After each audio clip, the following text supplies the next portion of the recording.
Ainda estou aqui, de Marcelo Rubens Paiva. Decisão. Recebimento da denúncia. 4ª Vara Federal Criminal.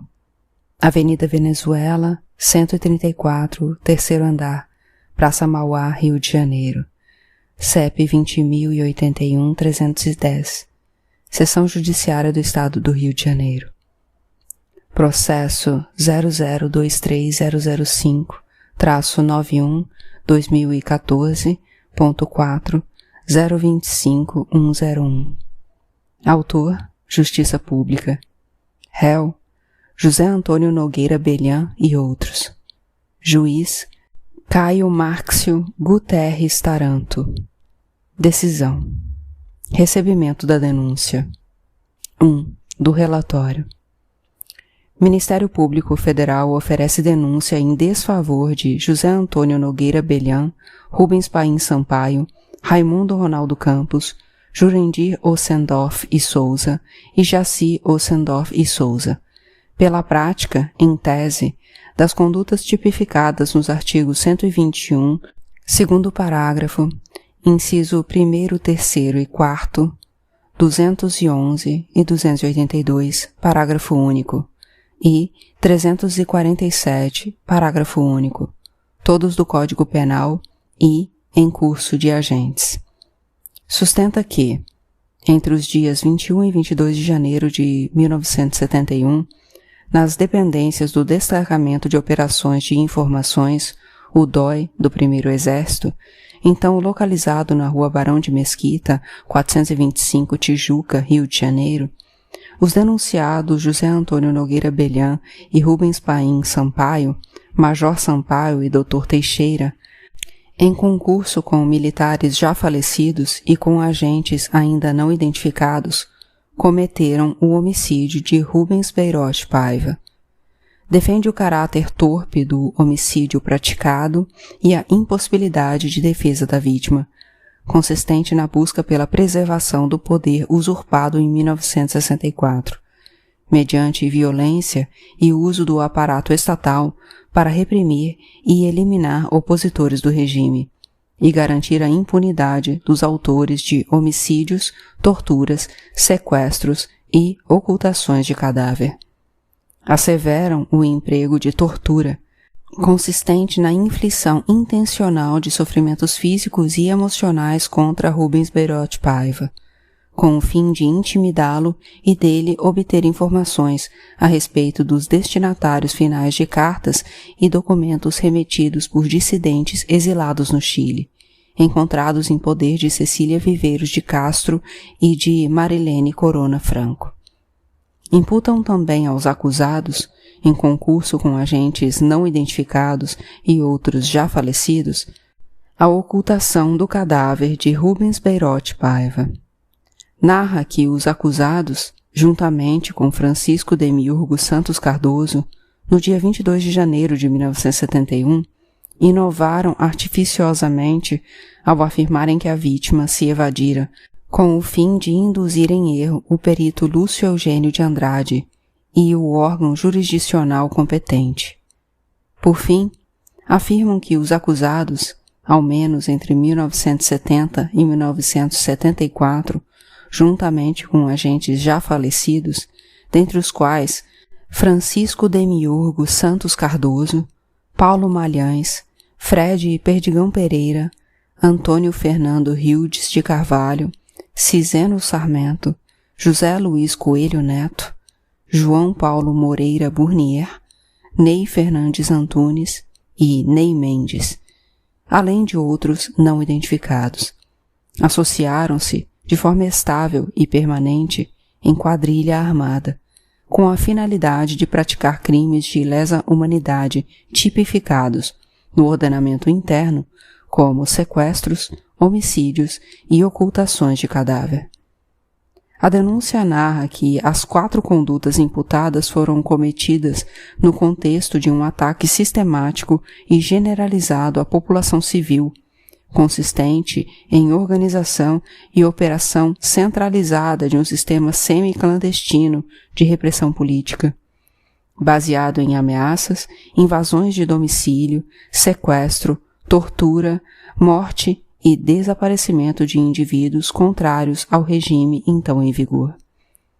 Assevera o Ministério Público Federal que, no dia 19 de janeiro de 1971, Cecília Viveiros de Castro e Marilene Corona Franco embarcaram do Chile para o Rio de Janeiro, chegando a 00h do dia 20. Vítimas de tortura, descobriu-se que ambas ocultavam papéis e cartas com conteúdo político.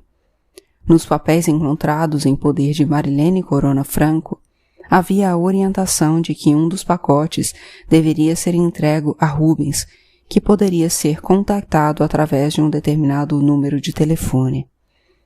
Marilene Corona Franco, sustenta a denúncia, foi obrigada, mediante tortura cometida pessoalmente pelo comandante da Terceira Zona Aérea, Coronel João Paulo Moreira Burnier, a telefonar para o número indicado no pacote que recebera e dizer a Rubens que as cartas do Chile haviam chegado.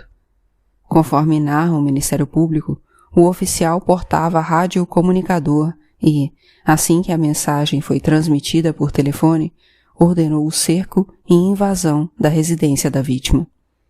Minutos mais tarde, Rubens Beirote Paiva foi levado ao comando da Terceira Zona Aérea na Avenida General Justo, conduzindo o próprio veículo.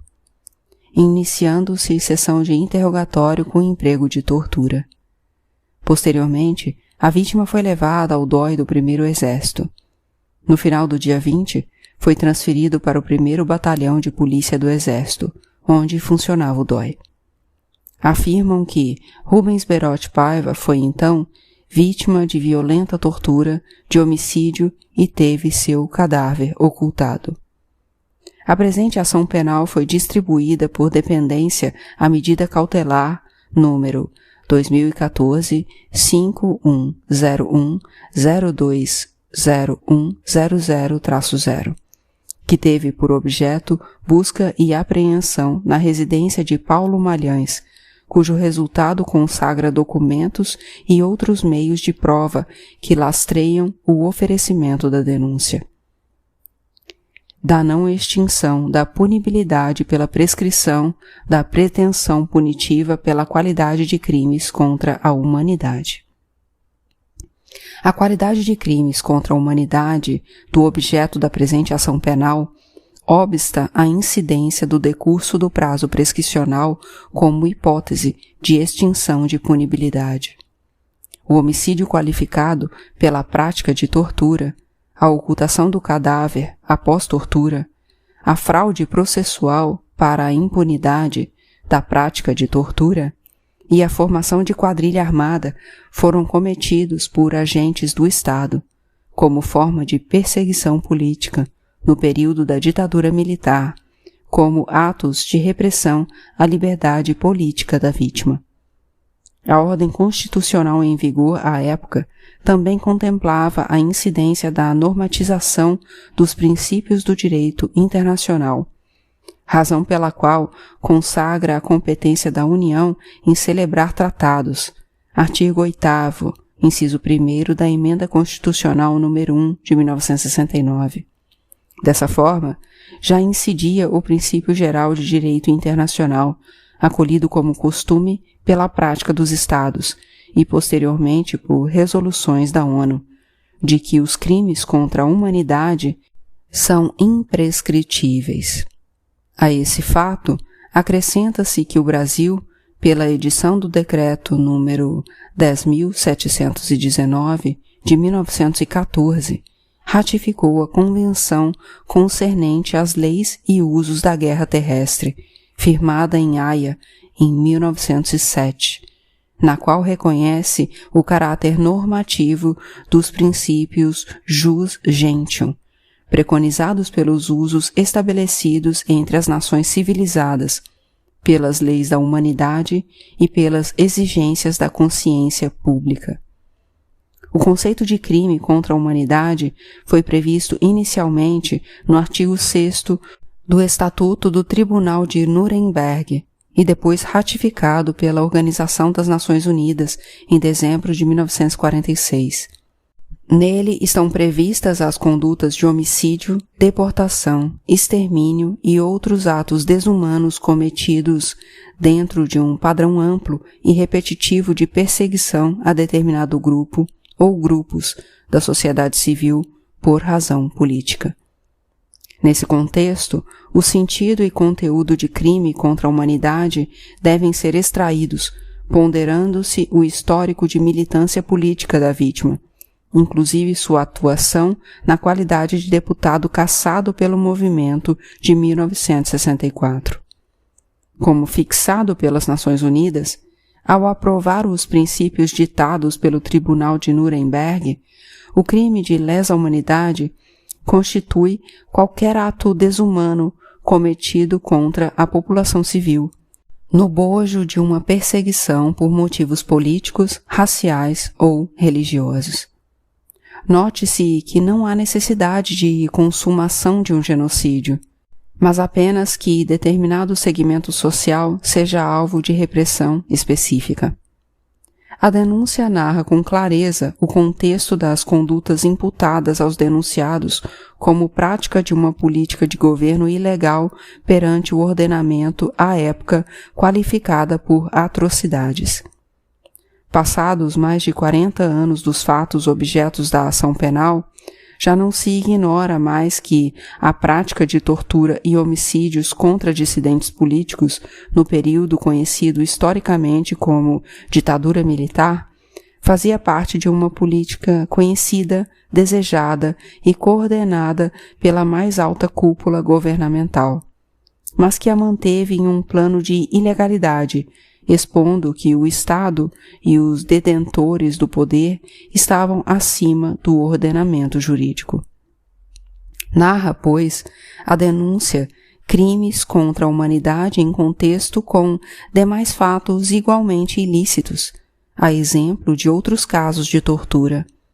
Dessa forma, não se admite a prescrição da pretensão punitiva, muito embora o Brasil não tenha ratificado a Convenção sobre a imprescritibilidade dos crimes de guerra e dos crimes contra a humanidade, aprovada pela Assembleia Geral da ONU em 1968. Incide o verdadeiro princípio geral de direito internacional incorporado aos costumes internacionais que obsta à extinção da punibilidade a partir de força derrogatória do artigo 107 do Código Penal. O artigo 38.1 do Estatuto da Corte Internacional de Justiça é amplamente reconhecido como a formulação mais autorizada a respeito das fontes do direito internacional e expressamente contempla o costume internacional como uma prova de prática geral aceita como direito. O costume como fonte do direito internacional apto a orientar juízes da supralegalidade exige fatos materiais, ou seja, o comportamento propriamente dito dos Estados e a crença de que é segundo o ordenamento jurídico internacional. Há, assim, a crença e a coerência com o ordenamento jurídico de que os crimes contra a humanidade aceitos pelos Estados devem ser punidos, não se submetendo a impedimentos de incidência da lei penal, a exemplo das hipóteses de extinção da punibilidade, como a prescrição. Da não extinção da punibilidade pela prescrição da pretensão punitiva do homicídio qualificado por tortura por força da Convenção Interamericana contra a Tortura. Tendo-se em vista a primeira conclusão de não incidência da anistia para os crimes imputados em desfavor dos denunciados nessa ação penal, conclui-se que não há extinta a punibilidade pela prescrição da pretensão punitiva da imputação de homicídio qualificado pela tortura, mesmo que desconsiderasse a qualidade de crime contra a humanidade. Ora, na medida em que o fato aconteceu entre os dias 20 e 21 de janeiro de 1971, em 5 de 10 de 1988, não havia decorrido o prazo de 20 anos necessários para a extinção da punibilidade. Artigo 109, inciso 1º do Código Penal. A Carta de 1988 consagrou que os direitos e garantias nela expressos não excluem outros decorrentes do regime de tratados internacionais em que a República Federativa seja parte. Artigo 5º, parágrafo 2º. Esse dispositivo superou a disposição normativa do artigo 153, parágrafo 36 da Ordem Constitucional anterior, de alcance mais restrito. Por outro lado, a Constituição atribui reprovabilidade à tortura, em especial por consagrá-la como inafiançável e insusceptível de graça ou anistia. Artigo 5º, inciso 43. Há, pois, o direito fundamental da punibilidade dessa prática, sobretudo quando a disposição normativa do inciso 43 é compreendida perante o inciso 41 do artigo 5º, que estabelece que a lei punirá qualquer discriminação atentatória dos direitos e liberdades fundamentais. Da justa causa, contexto apto à admissão da denúncia. A denúncia ofertada encontra-se devidamente acompanhada de documentos e testemunhos aptos ao recebimento da denúncia em desfavor dos acusados. Merecem ênfase a declaração manuscrita de Cecília Viveiros de Castro, a declaração de Marilene Corona Franco ao Ministério Público Federal, o depoimento de Cecília Viveiros de Castro à DPF em 11 de nove de 1986, o recebimento de entrega do automóvel da vítima e o conjunto de documentos apreendidos por força da medida cautelar número 2014-5101-020100-0. Dispositivo. Em face do exposto, recebo a denúncia em desfavor de José Antônio Nogueira Belham, Rubens Paim Sampaio, Raimundo Ronaldo Campos, Jurandir Ossendorf e Souza e Jaci Ossendorf e Souza, pela prática, em tese, das condutas tipificadas pelos artigos 121, parágrafo 2º, incisos 1º, 3º e 4º, 211, 288, parágrafo único e 347, parágrafo único, todos do Código Penal e em concurso de agentes. Citem-se os denunciados para responderem à acusação, por escrito, no prazo de 10 dias, na forma do artigo 396-A do Código de Processo Penal, ocasião em que poderão ser arguidas preliminares e alegar tudo o que interesse à sua defesa, oferecer documentos e justificações, especificar as provas pretendidas e arrolar testemunhas, qualificando-as e requerer sua intimação. Quando não se tratar de testemunhas meramente de caráter, devendo, nessa hipótese, ser apresentada declaração. O oficial de justiça deverá qualificar os citandos nas folhas anexas aos mandados e devolvê-las a este juízo junto com os expedientes. Deverá ainda certificar se os denunciados têm advogado, bem como o nome e o número da inscrição na OAB. Ou, caso não possuam, informar se têm condições financeiras para constituir advogado. Caso não possuam condições financeiras para constituir advogado, deverão ser orientados a dirigirem-se em caráter de urgência à Defensoria Pública da União, localizada na Rua da Alfândega, número 70, Centro, Rio de Janeiro, de terça a quinta-feira, das 8h30 às 17h30, ou, na impossibilidade, manterem contato telefônico com o órgão, através do número 24605000. Desse vista ao Ministério Público Federal. Rio de Janeiro, 26 de maio de 2014. Assinado eletronicamente. Caio Márcio Guterres Taranto, Juiz Federal. Nota do autor. O caso Rubens Paiva está longe de terminar. Em 25 de setembro de 2014, o advogado Rodrigo Roca, que defende os militares acusados do homicídio e ocultação de cadáver do ex-deputado Rubens Berot Paiva, protocolou uma reclamação no Supremo Tribunal Federal para que seja extinta a ação penal.